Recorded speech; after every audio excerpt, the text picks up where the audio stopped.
Good morning, all my shaggy, reprehensible, censorable MAGA supporters. Take a look at this from CNN Politics.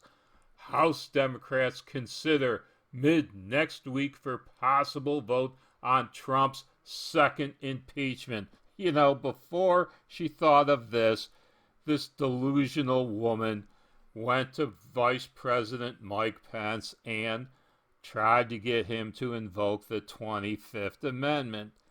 But Vice President Pence is not like Beijing Biden. He still has all his marbles, and so he was not gonna go off to La La Land with Nancy.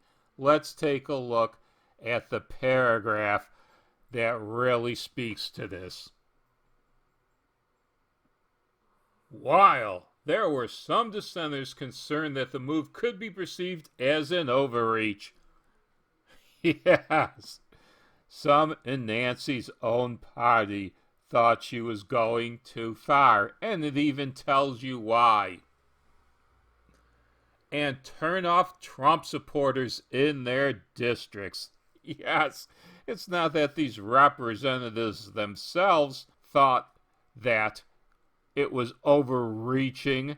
They thought that, well, I want to get reelected in 2 more years, and so if I go for this overreach now, it may come back to bite me in the ass in 2 more years. And it just might. The view from most top Democrats, including delusional Nancy, is that Trump should be held accountable for his actions. Now, why am I saying Nancy is delusional? Well, President Trump communicates often with the American people. His favorite way of communicating with the American people is unfortunately that third-rate site, Twitter. However, since it's President Trump's favorite site, let's go to it and see what he had to say. Now, this is on the day of the riot itself. The first tweet at the bottom of this page happened at 9:38. Please support our Capitol Police and law enforcement. They are truly on the side of our country. Stay peaceful. Then about a half an hour later at 10:13 he said, I am asking for everyone at the U.S. Capitol to remain peaceful.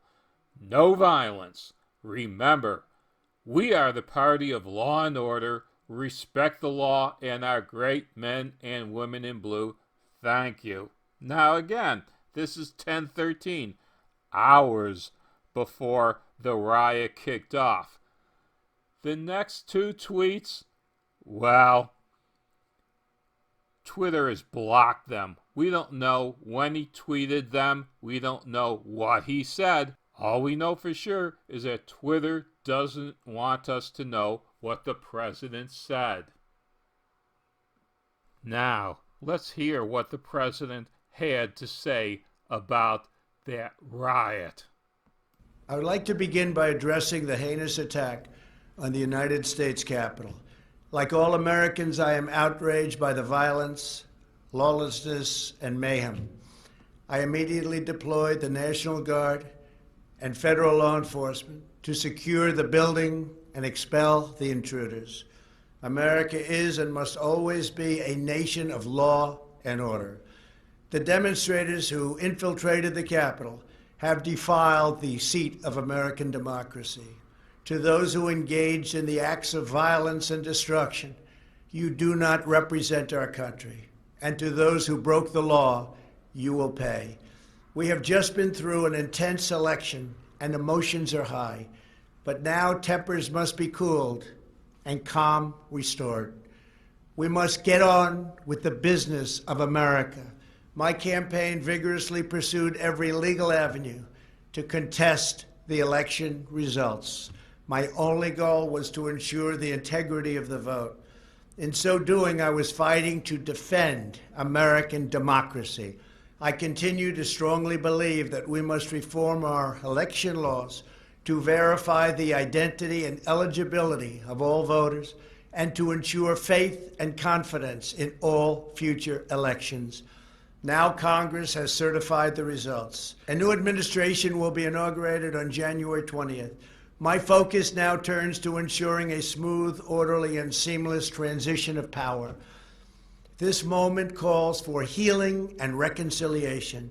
2020 has been a challenging time for our people. A menacing pandemic has upended the lives of our citizens, isolated millions in their homes, damaged our economy, and claimed countless lives. Defeating this pandemic and rebuilding the greatest economy on earth will require all of us working together. It will require a renewed emphasis on the civic values of patriotism, faith, charity, community, and family. We must revitalize the sacred bonds of love and loyalty that bind us together as one national family. To the citizens of our country, serving as your president has been the honor of my lifetime.